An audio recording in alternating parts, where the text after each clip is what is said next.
versus bad debt.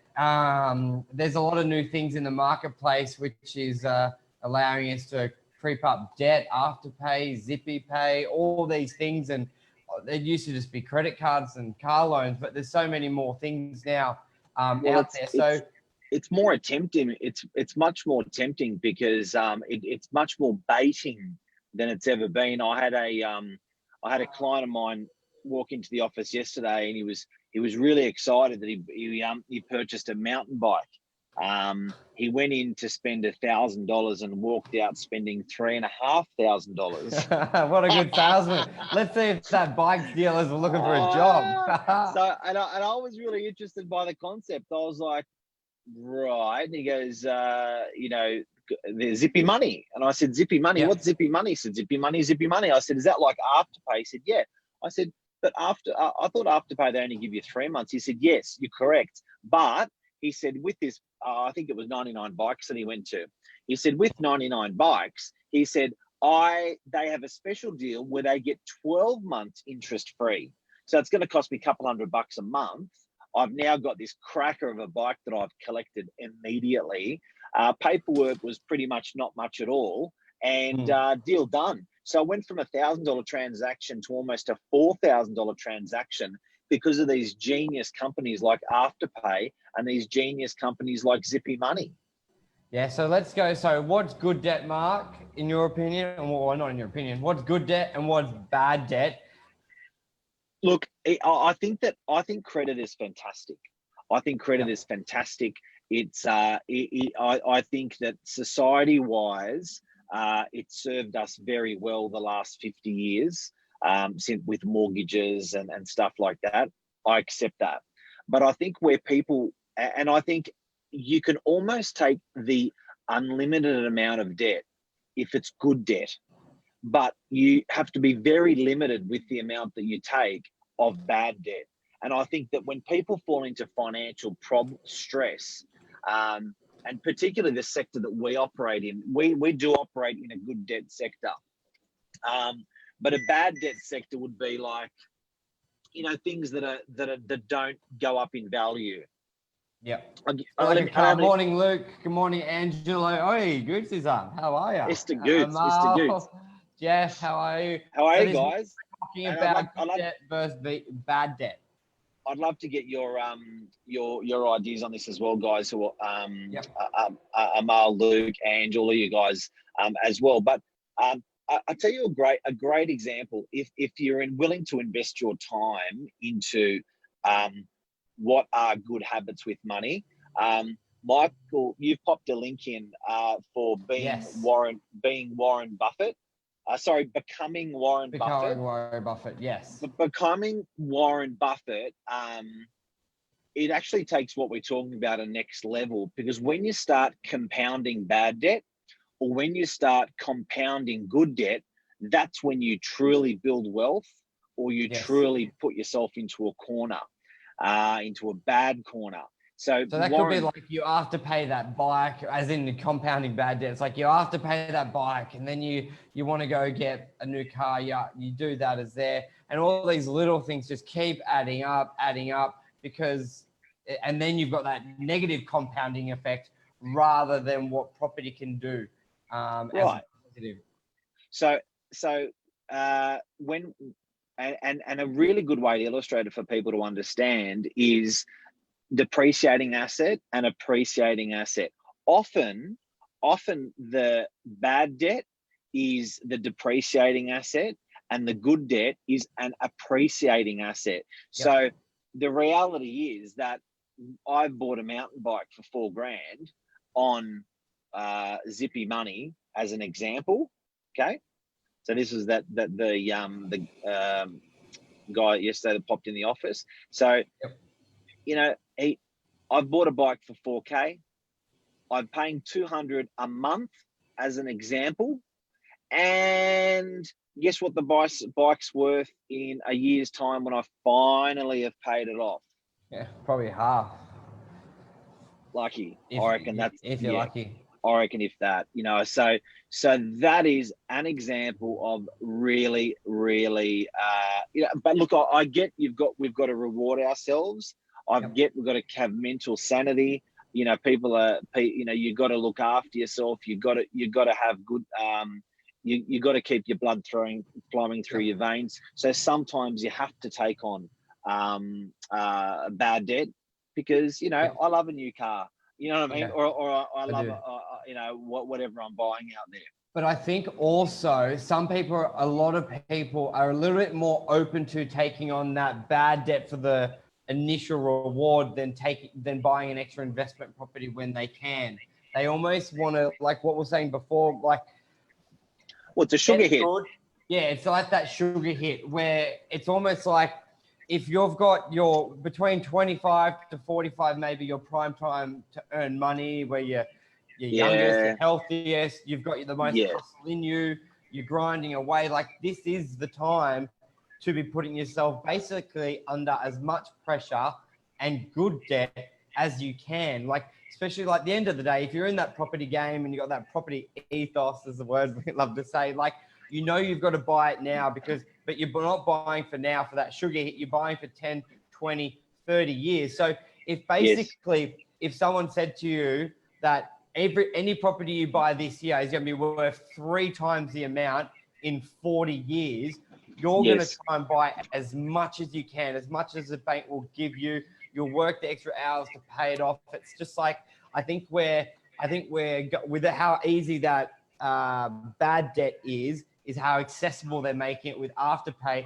And I think the negative compounding could really escalate quickly rather than people putting themselves under that pressure of good debt with property going up. Like at the end of the day, if you don't mind paying a little bit more for a property to secure it, when you know it's going up, like going in to buy a bike for $1,000, well, you're meant to spend $1,000, but then you spend $3,000 and it's going down in value. So it's I think it's really hard. And look, I think, and again referencing being Warren Buffett, I think Warren Buffett's one of the richest men in the world now, and he's happily on film telling us how he's made his money. His number one principle, without him saying it, he actually took it naturally, but his number one principle was good debt, and his number 2 principle was compounding. So out of those 2 things, I think that when we're talking about Afterpay and what was the other one called? Zippy Pay, I think. And Zippy Money. I think that guys, go for gold. You got to pat yourself on the back, but you've got to make sure you've got the right amount of good debt and bad debt if you're going to take on that bad debt. And an example of that is, like I use sugar hit as an example. It's okay to have the dessert occasionally, providing you've had the healthy entree and the healthy main and been eating well. And it's the same thing with bad debt. Sure, you may have to take that on, but definitely you got to do it in conjunction with good debt. You can't just keep taking bad debt on behind bad debt behind bad debt, because it compounds in a negative way. So property values have doubled every 10 years, the last 50 years. Yes. It hasn't been exactly 10 years unless you take the average. And I'm saying you take 50 years and what the values have done, you divide it out. Well, it's 10 years then. But, in reality, sometimes it's 7, sometimes it's 13, 14 years, but average is 10. So if you're taking a debt out and you're borrowing stupid amount of money and it's good debt, I think it's very clever. And Michael, I think it's very opportune what you said about when you take that debt on young, because it compounds and compounds and compounds. So for someone that's in their 20s, you could, if you're taking one good debt on, like a unit, that is going to double and double and double and double, because you've got about 40 years before you start getting into retirement. So that's 4 doubles. Huge. Correct. And especially you got multiple, like what sort of your principle, what you see clients do really well to when is that? Because at the end of the day, if you're buying for 40 years, the market's going to be ups and downs, and like it's not when you're doing that, you're buying not necessarily based on the market conditions, but more on your personal conditions, i.e. you've got enough equity, the bank will give you more money and you can service it. Like you've got to have a bit of a pattern. What's yours, or what do you see clients where is it as soon as you've got 80% equity in it, will you do it? Is it 50%? Or as long as you got 30% equity and you can service it, or the property serves itself, it's a no-brainer buy. You don't read too much into it. Like what do you see clients do really well? What do you look at personally when you're buying? Because I know, you know, when you see that client who's just sat on a property, they've paid it off, and they're like, I've paid off this unit. It's like, yeah, but that's one unit, great job, but what are you going to do? You need more. You need 2 or 3 because you need somewhere to live. As Luke said, how are people going to pay for retirement? And if you've only got one property, you need to live in it. So it's not really going to support you. So you need first, a couple. I do think we're spoiled, and I do think we think that everyone has more than one property often, because particularly like yourself, Michael, you work in a higher wealth sector, the commercial sector. The cats that you're meeting are a bit more entrepreneurial. I think, and talking about good debt, and to keep things real simple, I think if you've got one property, I reckon you're good. You're good. If you can pay off that one property, you are a hero. If you've done that by 40, you're doing really, really well. As a reference. Now, if you've got the appetite, because I accept that some people just can't sleep with good debt. I accept that. So where I would normally say, look, just gear it and buy it and gear it and buy it and gear it and buy it, just keep going, but then you're not sleeping every night. Well, like Luke said, have 10% LMI, stamp legals, and cash buffer. Just keep in, I think, and then just keep rolling it over. Similar to what you just said, Mark. Gear it, buy it. But you know how we use that bike as an example. Yep. I don't think people quite get the idea of good debt and bad debt. So that the reality of that bike, I think we all know, if that probably sits in the bad debt sector. That definitely sits in the bad debt sector. But can you imagine if I said to you, look, Michael, by the time you pay this bike off, it's going to be worth double. By the way, this bike that you're buying, you won't have to contribute to per month. It will pay itself off. Yeah. You'd go, what? So give me 5. The bike's going to pay for itself off. Yeah. And the bike's going to double by the end of the cycle. Yeah. And then you can buy another bike. You go, what? Yeah. You to keep it, and then it's doubling in its value over a typical cycle, because that's what it's done in 50 years. And I think people get caught up in the value of it as well. Like I think people like $500,000, million. I know, but I think that's what people can't sleep on. They're $1 million debt. Yeah, but it's worth $1 million. So you actually, it doesn't matter. It's going to be worth more. Right. So I'll give you an example. I bought a 7 Series BMW. So I'm an idiot with bad debt. I bought the car for 260 grand. This was when I was 21, right? I sold it 4 years later for $40,000. So the 21-year-old got out, bought the car, paid the car, and that was my bad debt. Now, as you get older, you get wiser. I rock around in a van, right? So it's a pretty cool van. It's a pretty cool van. Now, I bought the van for 80 grand 5 years ago. Yeah. And the thing's worth 65 grand now. So I know they're both bad debt examples. Yeah. But I'm just saying that you've got to be, like when I was early 20s, I sort of didn't really get that, and what I could have done with that money, the opportunity cost of that money, what that would have compounded to now in my 40s. Well, that's a house in Freshie back in your day when you were 20. Couple hundred grand, wasn't it? Or a unit? That's what it was. So old. They were in pounds. Mate, you're absolutely right. At that same time, I bought a house in Freshie.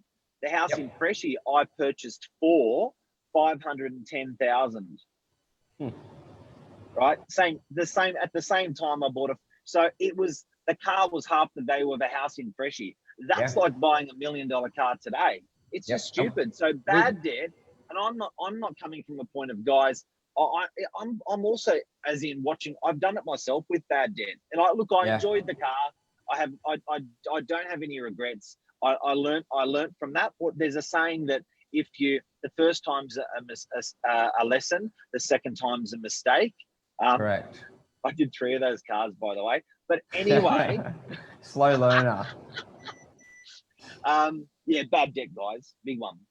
So just to sort of wrap it up, good debt versus bad debt. Don't be afraid of good debt. Look at it, embrace it, but also, you've still got to sleep at night. And I think that was a big thing you said. Like, there's a lot of people, even with bad debt, they just won't get it. They can't sleep. But good debt, just remember, you're buying for 20, 30, 40 years. So you'd rather not sleep when you're 30 because of the pressure, but then retire comfortably because you are under the pressure now. And Luke made the good point, how are a lot of people going to retire with basically everything, cost of living? Super is like not that big. So, and he made a comment, only 20,000 people in Australia have 6 or more properties. So it's not a lot of people and have it. So I think embrace it. Have the stress while you're young. Stress while you're young. Stress while young. Make sure it's good debt.